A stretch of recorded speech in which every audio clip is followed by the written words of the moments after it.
At 11, child sex abuse, chainsaws, and murder. The grisly new allegations and gruesome details in the killing of a 14-year-old girl and the pop star in jail for her murder.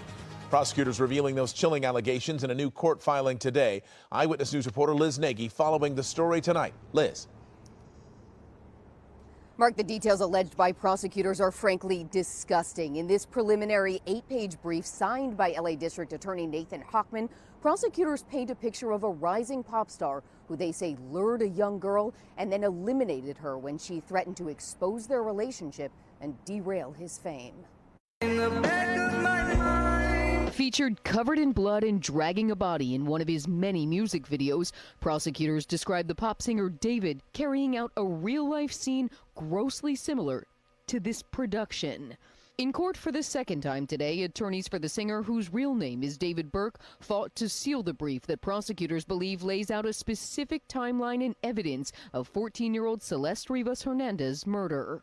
Prosecutors allege Rivas Hernandez and Burke first met when she was just 11 years old, and they have explicit sexual photos of the two. The brief also claims Burke stabbed Celeste several times and watched her bleed to death. In the days after, he purchased tools to dismember her body. Prosecutors say Amazon delivered 2 chainsaws, a body bag, and blue inflatable swimming pool to David's home, all ordered under a fake name. Prosecutors say David cut off 2 of her fingers because one of them had a tattoo of his name on it. Prosecutors also allege they have text messages that discuss sex between the two, her pregnancy, and an abortion, and text messages where Celeste threatens to expose Burke and destroy his career. In July, months after prosecutors say he'd stabbed her to death, Burke placed her body in the inflatable pool he'd ordered to prevent her blood from spilling onto his garage floor and used a chainsaw to cut off her limbs. Former prosecutor turned criminal defense attorney R.J. Dreiling says David's defense team will seize on one detail. They note in their brief that David was sending text messages to Celeste after her death. They're going to use that to prove that, look, there's no way he knew that she was dead or responsible for it. He still tried to communicate with her after her death. As he toured on stage, Celeste's body, prosecutors say, rotted in pieces in the front of David's Tesla until investigators discovered the remains in September, 5 months after they say David Burke had murdered her. The medical examiner's report released just last week had noted those pieces of blue plastic in Rivas Hernandez's remains. Prosecutors now say those pieces of blue plastic were pieces of the inflatable pool that they say David had placed her body in. Burke has pleaded not guilty. He will stay locked up in jail until his next court date in May.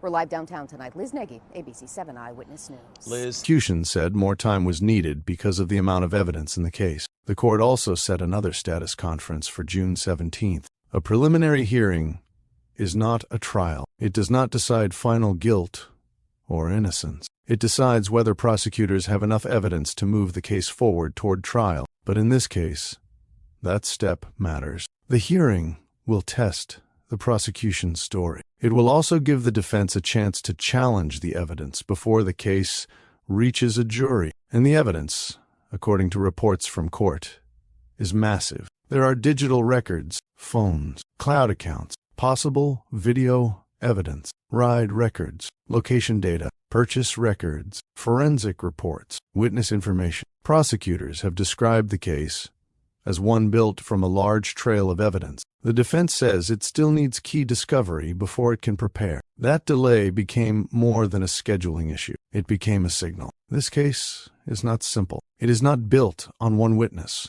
one object, or one moment. It appears to be built on a timeline that prosecutors say stretches from online contact years earlier, to a final trip on one night in April, to months of silence, then to a terrible discovery in September. But before the courtroom, before the Tesla, before the headlines, there was Celeste. Celeste Rivas Hernandez lived in Lake Elsinore, California. She was a child from a family that, according to public statements, loved her deeply and wanted justice for her. Her family described her as beautiful and strong, a girl who loved to sing and dance. That matters, because cases like this often become swallowed by the accused person's fame. The public searches for the celebrity name. They debate the songs. They argue about old videos, online rumors, and court clips. But the center of this story is not a stage name. It is Celeste. She was 14 when she died. She should have been growing up,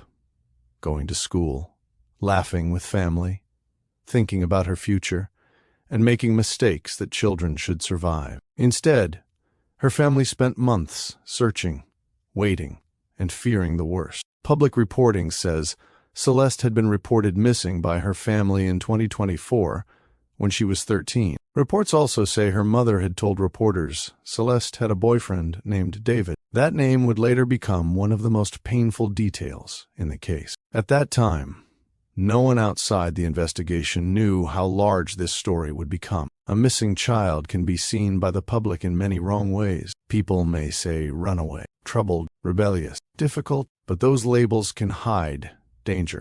They can make people forget that a child is still a child, no matter where she goes, no matter who she talks to, and no matter how complicated her life becomes. Celeste's age matters in every part of this case. She was young when prosecutors say she first met Burke. According to court filings reported by multiple outlets, prosecutors allege that Burke and Celeste first met in January of 2022, when Celeste was 11 years old. Prosecutors further allege that by November of 2023, when Celeste was 13 and Burke was 18, the relationship had become sexual. That allegation is central to the charges. Burke is not only charged with murder, he is charged with continuous sexual abuse of a child under the age of 14, and with mutilation of human remains. ABC also reported charges involving lewd and lascivious acts with a child under 14. Burke denies the allegations and has pleaded not guilty. The legal line is important. In a courtroom,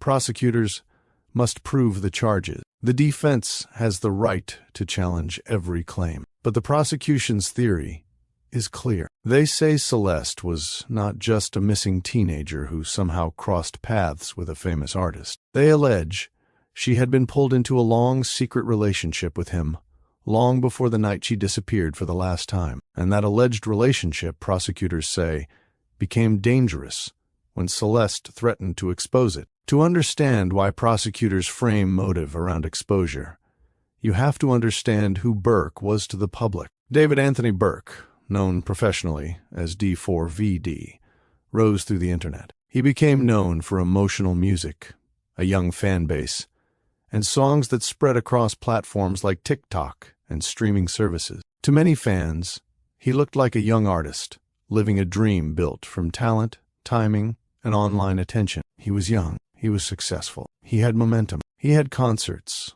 listeners, and a public image tied to vulnerability and emotion. Then the case changed everything. Prosecutors say Burke's career was not just background. They say it became part of the motive. The murder charge includes special circumstance allegations. Those allegations include lying in wait, murder for financial gain, and killing a witness in a criminal investigation. The district attorney's office has said the financial gain allegation is tied to the prosecution's claim that Burke wanted to maintain his music career, while that career was threatened by the alleged relationship with an underage girl. That is the heart of the state's case. Prosecutors are not only saying someone died, they are saying Celeste's knowledge, her age, and her possible ability to expose what had allegedly happened made her dangerous to Burke's image and career. The defense says the evidence will not prove he killed her. That is where the coming courtroom fight begins. The prosecution's timeline moves back to February 2024. Celeste, then 13, was reported missing by her family from her Lake Elsinore home. According to court reporting,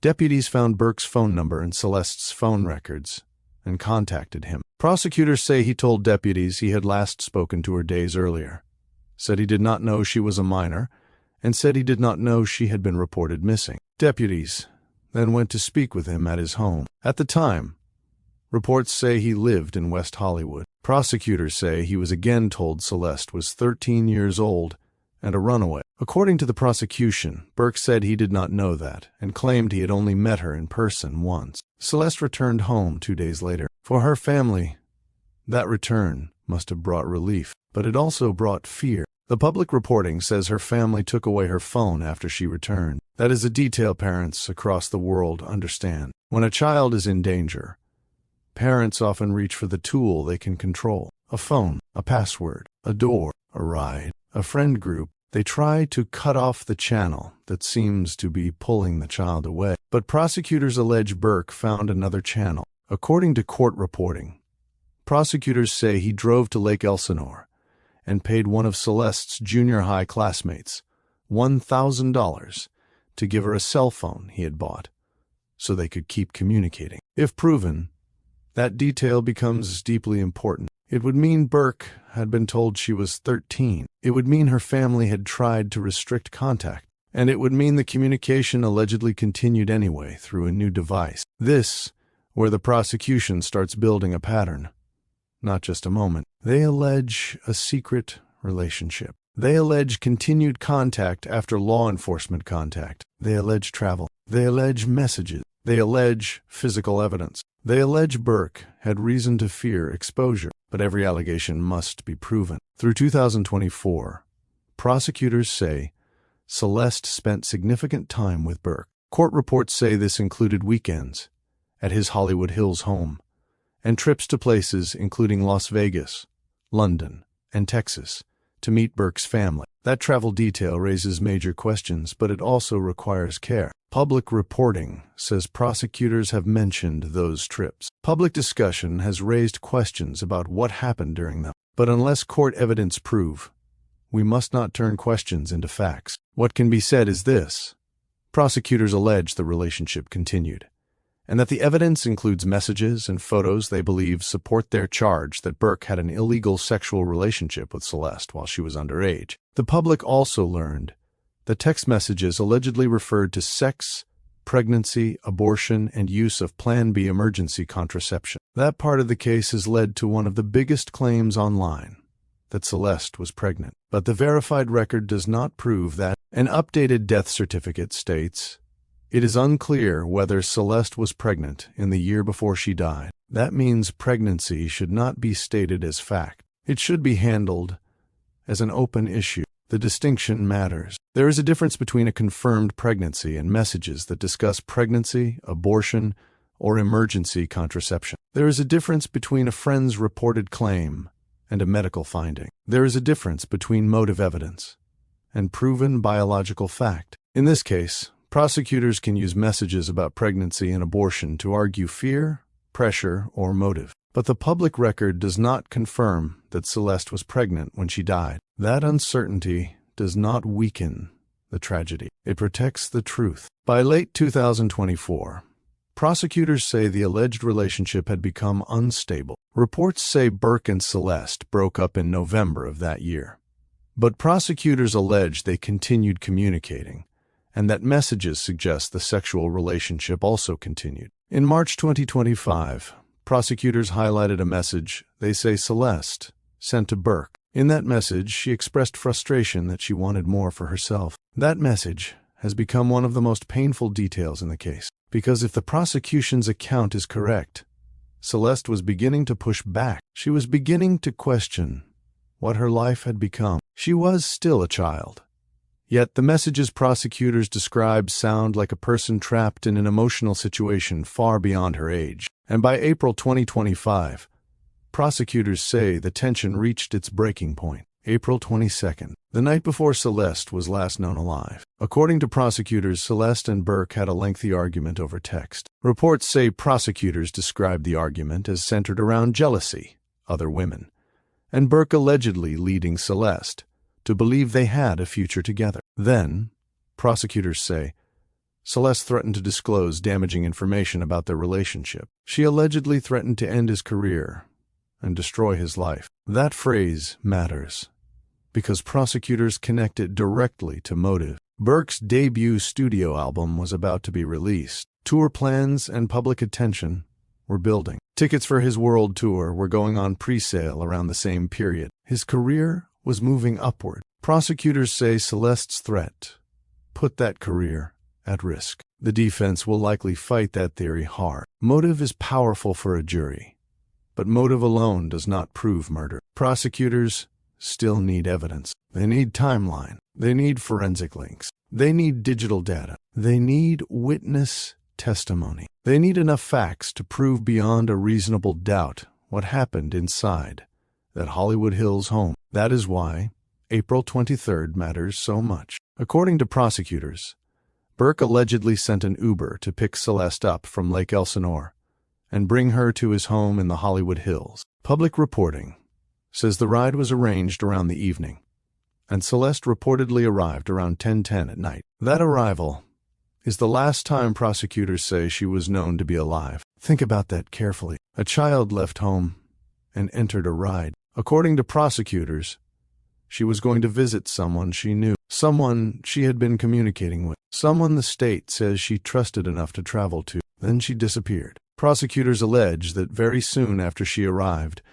Burke killed her. They say he did not call 911. They say he did not take her to an emergency room. They say he later lied and claimed he did not know where she was. They also allege he sent messages to Celeste's phone after she was already dead, asking where she was. Prosecutors framed those messages as part of a plan to cover up the murder. That part of the case will likely become a major courtroom battle. The prosecution will argue the messages show consciousness of guilt. They will say the texts were fake concern. They will say the timing matters. They will say Burke knew she could not answer. The defense may argue the opposite. They may say those messages show he did not know where she was. They may challenge the exact timeline. They may question whether prosecutors can prove the time of death with enough precision. This is where the case becomes a fight over minutes. When did Celeste arrive? When did her phone activity stop? When did Burke send messages? What did surveillance show? What did vehicle data show? What did cell records show? What did forensic evidence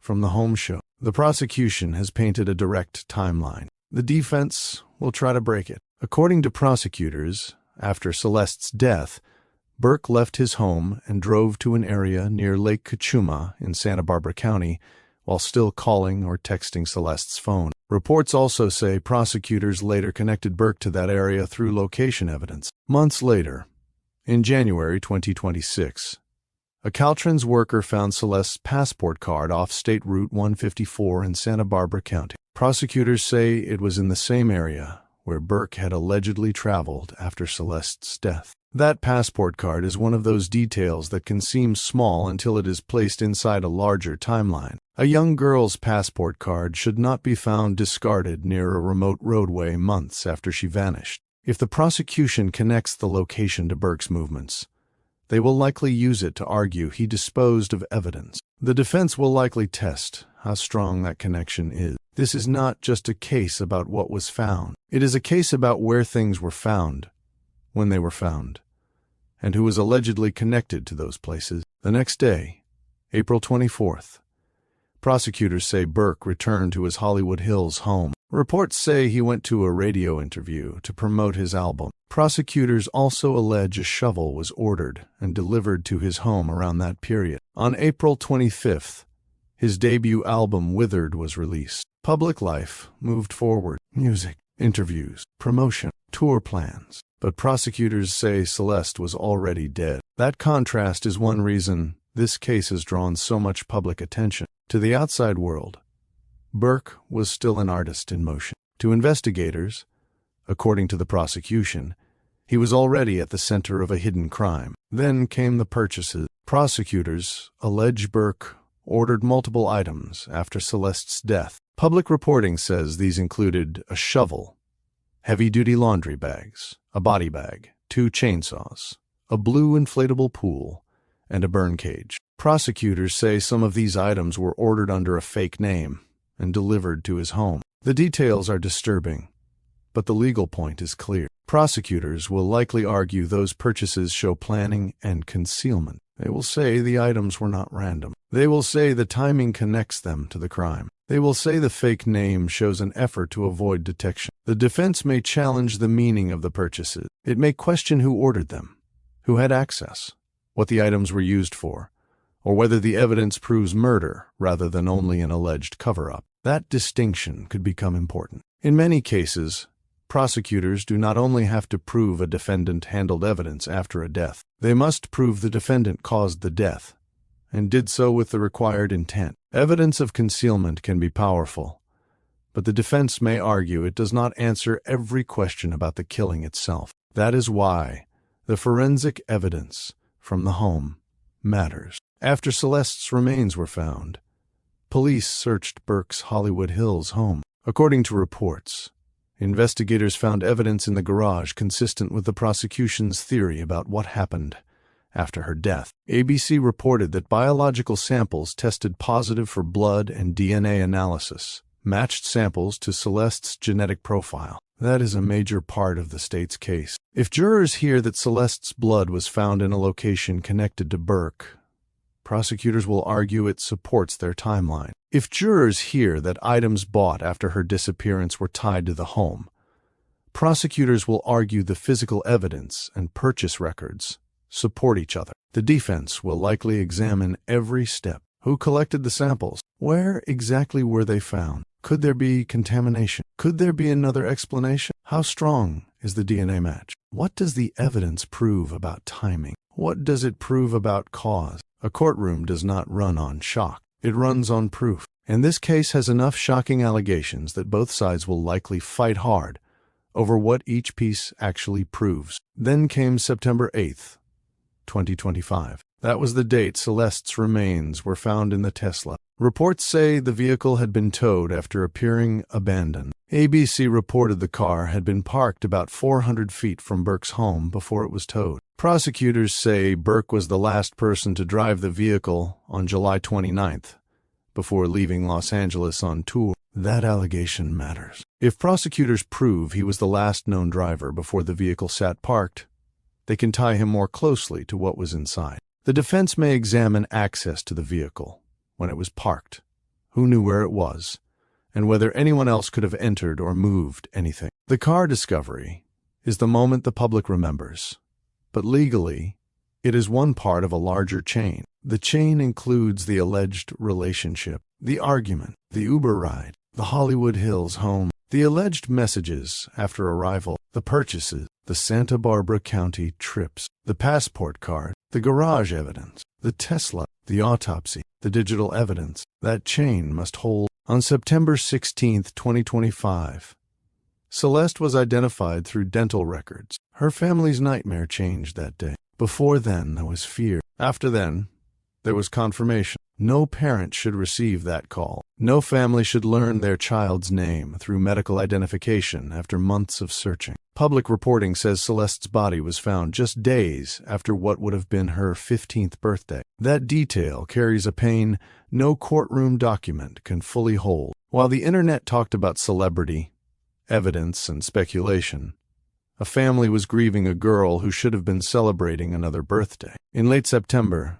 Celeste's remains were released to her family for memorial services. That is where the story must pause, because the case is full of details that pull attention toward Burke. His career, his court appearances, his clothes, his tattoos, his songs, his fans, his tour, his legal team. But Celeste cannot become background in her own case. She was not just evidence. She was not just a victim number. She was a daughter, a child, a person with a name. As months passed, the investigation continued. In November 2025, ABC reported that law enforcement sources said Burke was considered a suspect. Sources also said investigators believed the death was a homicide that occurred earlier in the year, though the cause of death remained undetermined at that time. That delay created questions. Why did it take so long? Why were there months between the discovery and arrest? Authorities have explained that the condition of the remains,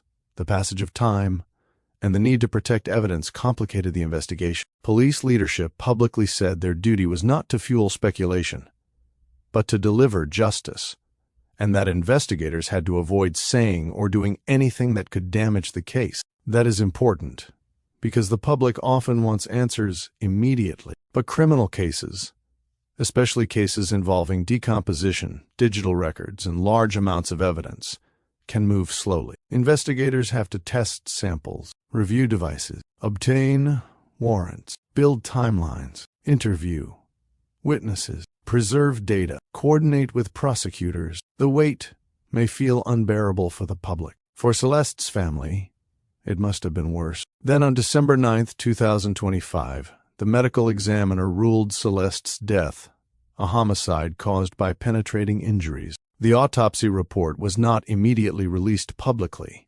because the results had been sealed while police and prosecutors continued building the case. That ruling moved the investigation forward. It gave prosecutors a cause of death. It supported the homicide charge. It also gave the defense a target to challenge. The defense may ask how the medical examiner reached the conclusion given the condition of the remains. They may bring their own experts. They may question whether the injuries alone prove the full prosecution theory. The prosecution will likely answer with the full timeline, not the autopsy alone. They will likely argue the medical finding lines up with the alleged final trip, the home evidence, the purchases, and the later discovery. By January 2026, the case widened again. Burke's parents were subpoenaed to testify before a Los Angeles grand jury. They challenged the subpoenas in Texas, but a Texas appeals court denied the petition and required them to comply. That does not mean they were charged. It means prosecutors wanted testimony or evidence connected to the investigation. In a case like this,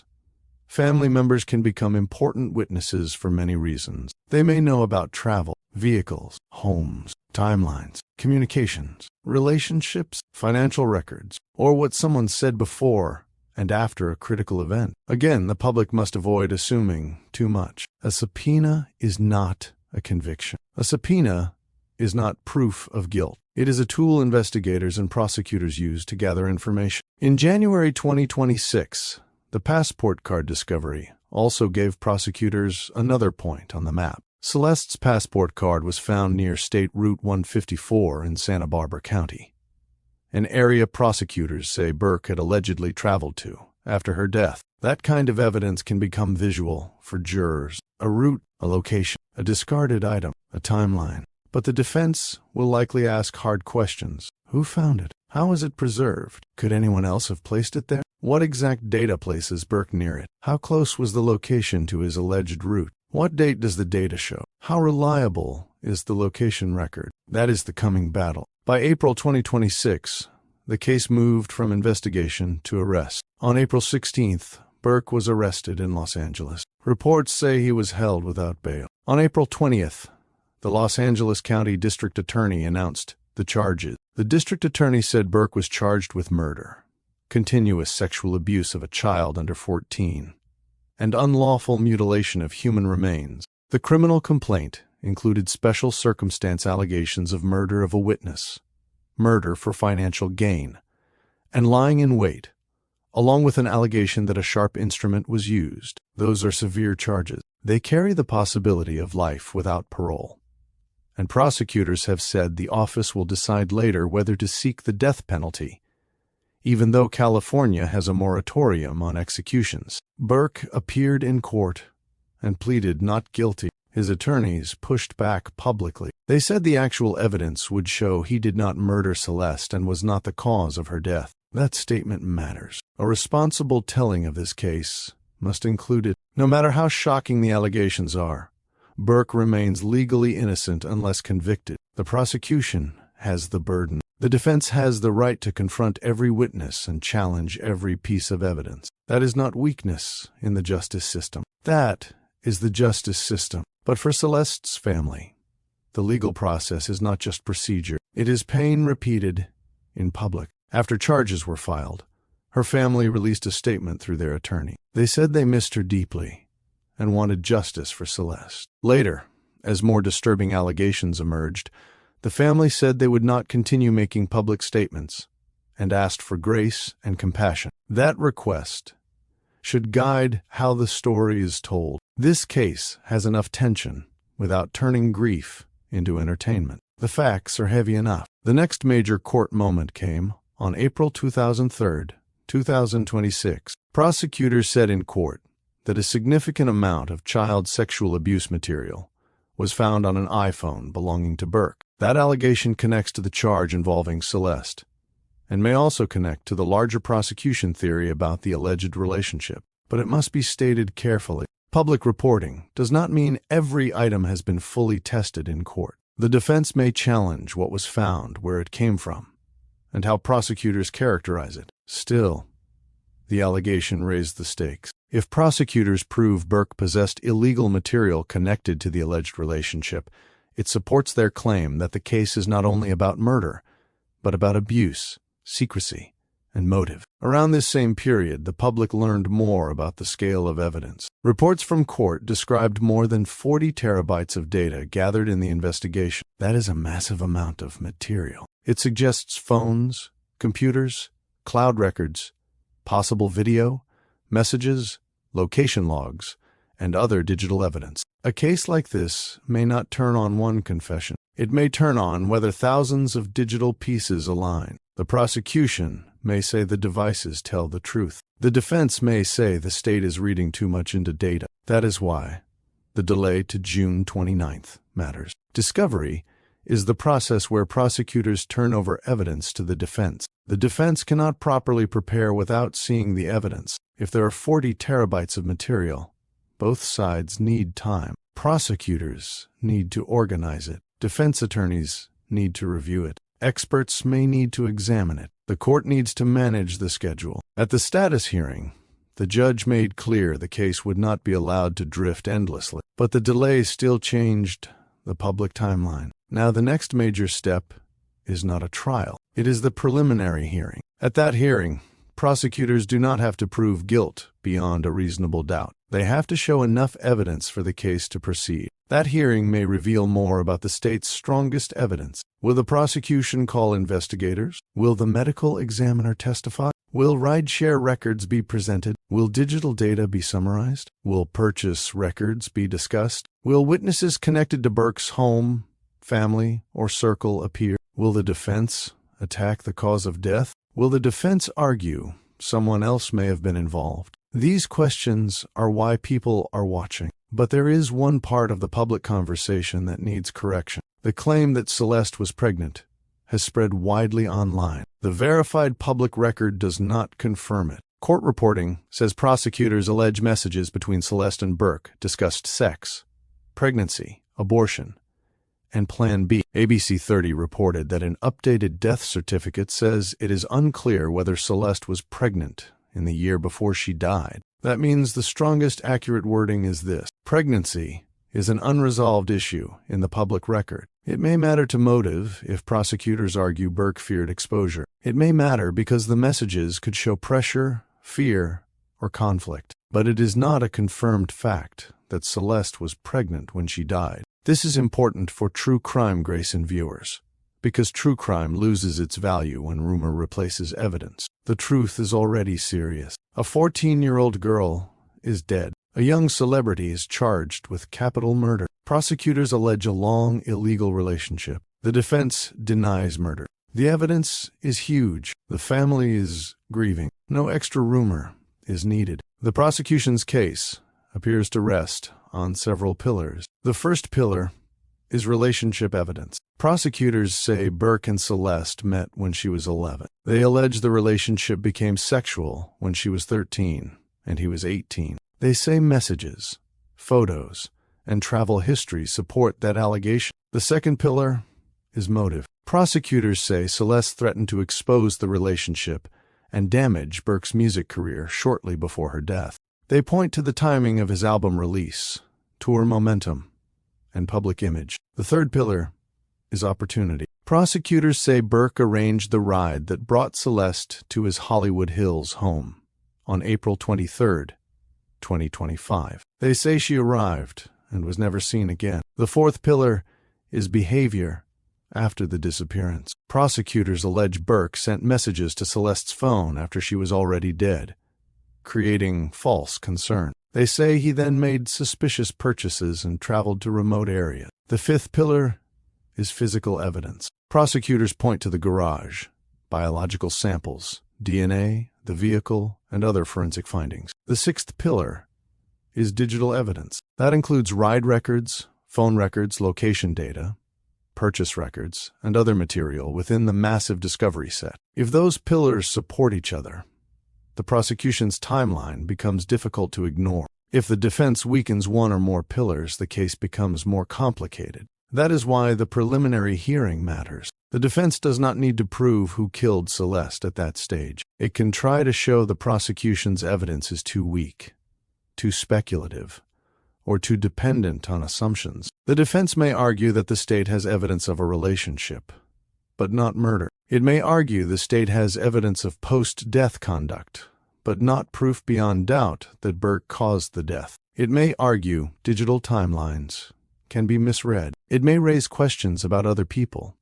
access to the home, access to the car, or the exact time of death. The prosecution will likely answer by saying the full pattern matters. The argument, the Uber, the arrival, the messages, the garage, the purchases, the vehicle, the passport card, the autopsy, the alleged motive. Each point alone may raise questions. Together, prosecutors will say they form a single story. That is the trial before the trial. In the middle of this case, the public has also focused on Burke's courtroom behavior. Reports from hearings described him in an orange jail uniform, appearing calm, speaking briefly when the judge addressed him, and listening to his attorneys. Some commentary has focused on whether he looked worried, comfortable, young, or changed. That may draw clicks, but it is not the core evidence. A person's courtroom expression does not prove guilt or innocence. Some defendants appear emotional, some appear blank, some appear calm. Some are instructed by lawyers to stay controlled. The stronger focus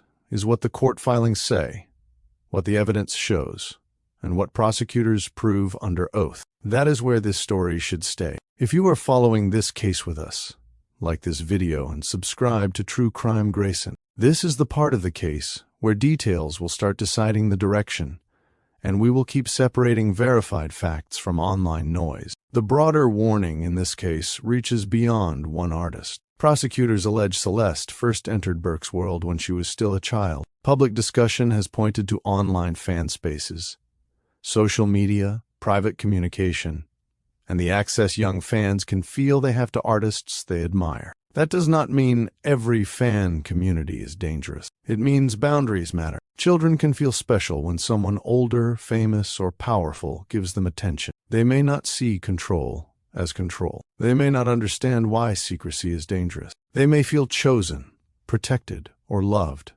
even when the situation is harmful. That is why adult responsibility matters. Fame can blur judgment. So can money. So can access. So can status. A child does not become safer because the older person is famous. A child does not become less vulnerable because the relationship happens online first. A child does not become responsible for the choices of an adult. If prosecutors prove their case, Celeste was failed long before the night she died. She was allegedly pulled into a relationship she was too young to fully understand. Her family tried to intervene. Law enforcement had contact with Burke in 2024. Prosecutors say he was told her age, yet they allege the contact continued. That timeline will be painful for jurors to hear. It also raises questions that may never feel fully answered. Who knew Celeste was with Burke? Who knew how old she was? Who saw her around him? Who questioned it? Who ignored it? What did the people closest to Burke understand?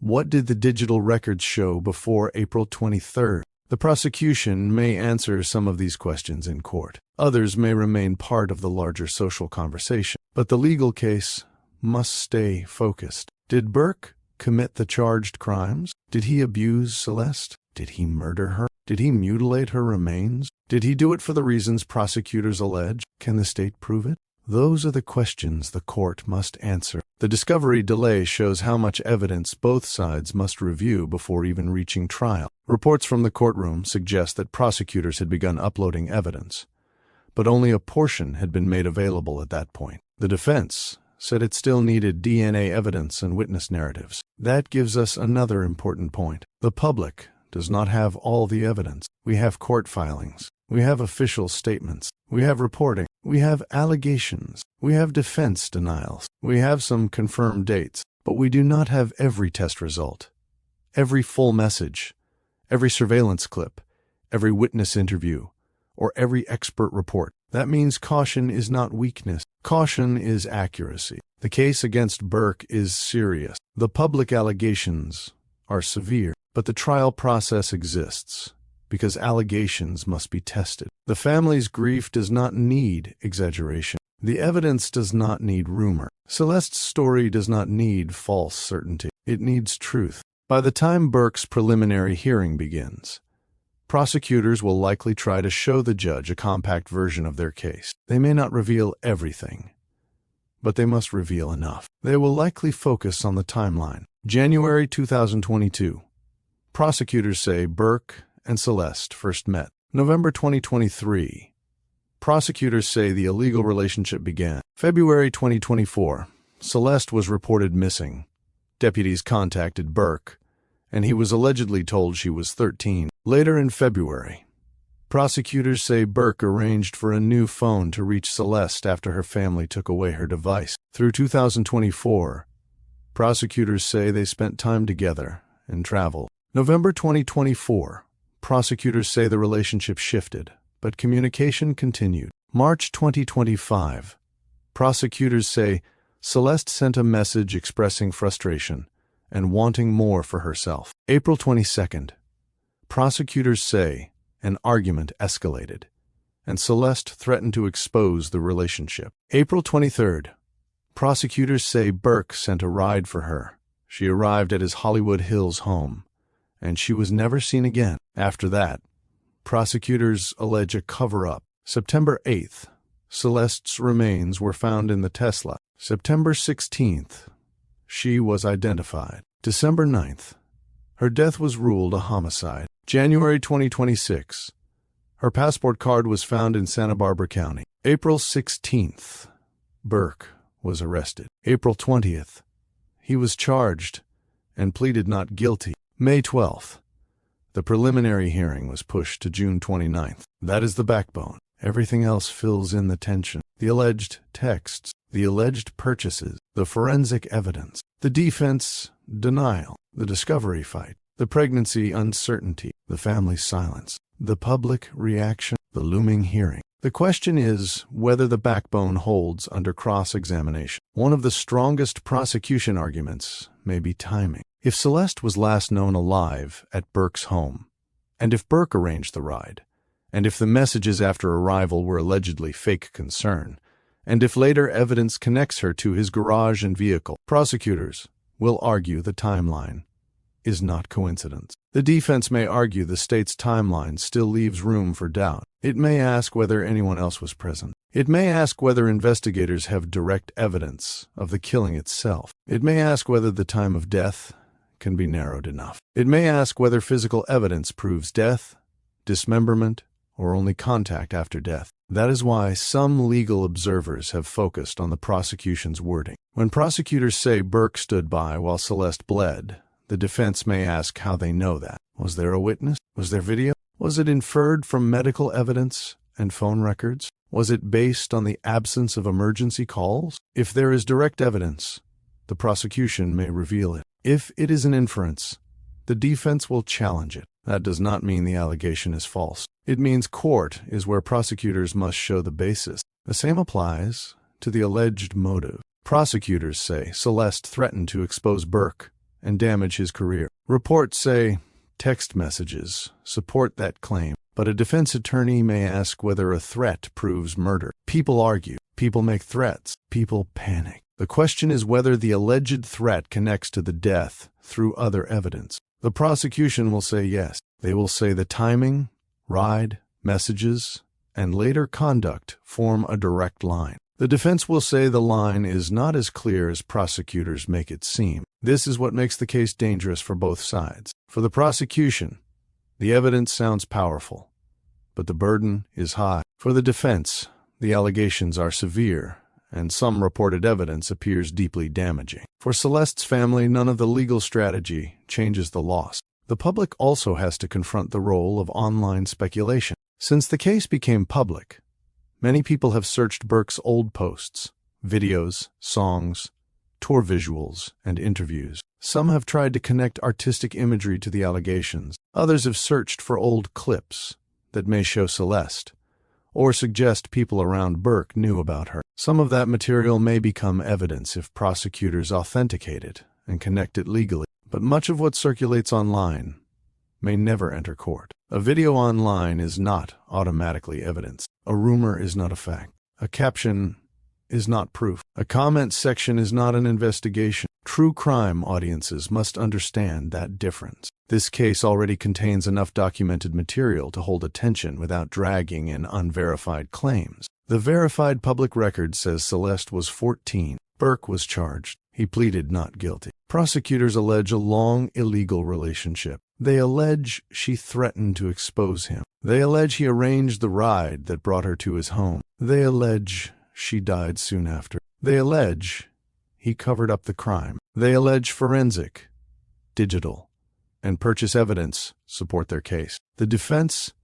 denies he killed her. Pregnancy is unclear. Those are the boundaries. Inside those boundaries, the story is still devastating. A young girl disappeared. Her family searched. Her remains were found months later. The accused was not a stranger in the shadows. He was a public figure with a growing career and millions of listeners. That is why the case feels so shocking. It forces people to confront the gap between public image and private allegation. Fans often feel they know artists because they hear their voices through headphones. They watch interviews. They follow posts. They share lyrics. They create emotional connections with people they have never met. But public image is a performance. It may include truth, but it is not the whole person. If prosecutors prove their case, the distance between Burke's public image and the allegations against him will become one of the darkest parts of the story. If the defense proves the state has it wrong, then this case becomes a warning about the danger of judging before trial. That is why the court process matters. Not social media, not outrage,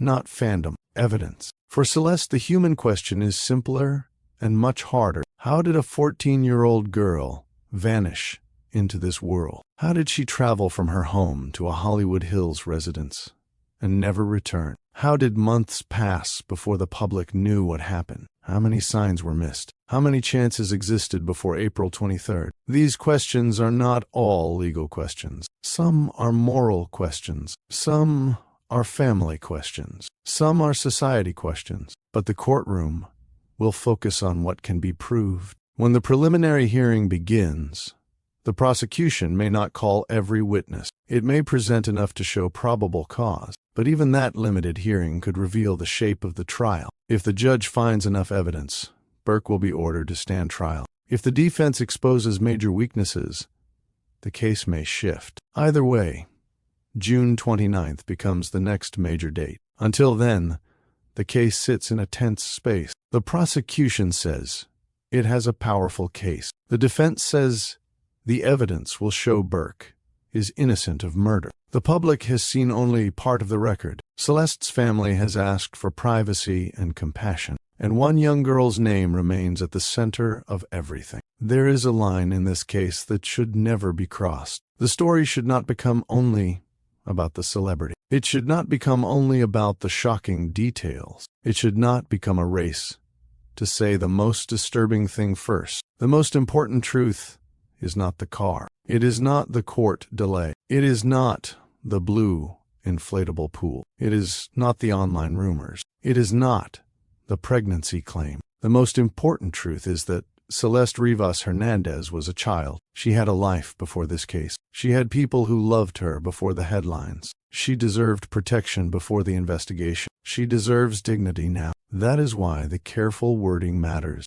When we say prosecutors allege, we protect the legal process. When we say pregnancy is unclear, we protect the facts. When we say Burke pleaded not guilty, we protect the presumption of innocence. When we say Celeste was 14, we protect the center of the story. A courtroom will decide what evidence proves, but the public already has a responsibility in how it talks about her. As of now, David Anthony Burke remains in custody. He is charged with serious crimes. He has pleaded not guilty. His preliminary hearing is set for June 29th, with a status conference before it. Prosecutors are preparing evidence. The defense is reviewing discovery. The judge has said the case will move forward, but not without the process needed for both sides. This is the slow, painful part of justice, the part where families wait, the part where the public speculates, the part where lawyers argue over discovery, the part where evidence sits in files, drives, reports, and lab records, the part where every date matters. April 23rd, the night Celeste was last known alive. September 8th, the day her remains were found. September 16th, the day she was identified. December 9th, the day her death was ruled a homicide. April 16th, the day Burke was arrested. April 20th, the day he was charged. May 12th, the day the hearing was delayed. June 29th, the next date that may reveal what the state can prove. Between those dates is the story prosecutors want to tell. Between those dates is the story the defense will challenge. Between those dates is the grief of a family that cannot go back to normal. The final truth may take months or years to reach. The trial may be long. The evidence may be difficult. The testimony may be painful. The defense may raise questions the public has not yet considered. Prosecutors may reveal evidence the public has not yet seen. But Celeste's name should not disappear beneath the legal noise. She was not a rumor. She was not a headline. She was not a clue in someone else's story. She was a child whose life ended far too soon. And when this case finally reaches the courtroom, the question will not be whether the allegations are shocking. Everyone already knows they are. The question will be whether the evidence proves them. Until then, the safest, strongest, and most honest way to tell this story is to stay with the record, stay with the timeline, and stay with Celeste. Because long after the fame fades, long after the court cameras leave, long after the internet moves on to another case, one family will still be living with the empty space she left behind. If you want more fact-checked updates as this case develops, like this video, and subscribe to True Crime Greyson. We will follow the evidence, respect the victim, and keep the story where it belongs, on the truth, on the timeline, and on justice for Celeste.